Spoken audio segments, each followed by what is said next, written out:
দুধের দুধ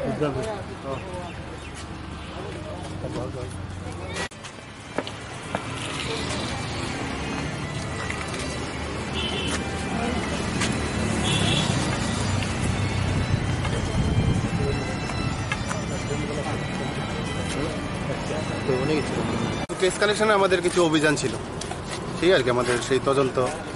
তাই কোন এরিয়াটা মূলত আপনারা চিহ্নিত করে অভিযান? এরকম কোনো চিহ্নিত নেই। আমাদের আসামি যেখানে থাকার কথা ছিল, যেখানে সাসপেক্টেড এরিয়া, মেনলি গোয়ালা বস্তি এরিয়াতে আমরা রেড করেছি।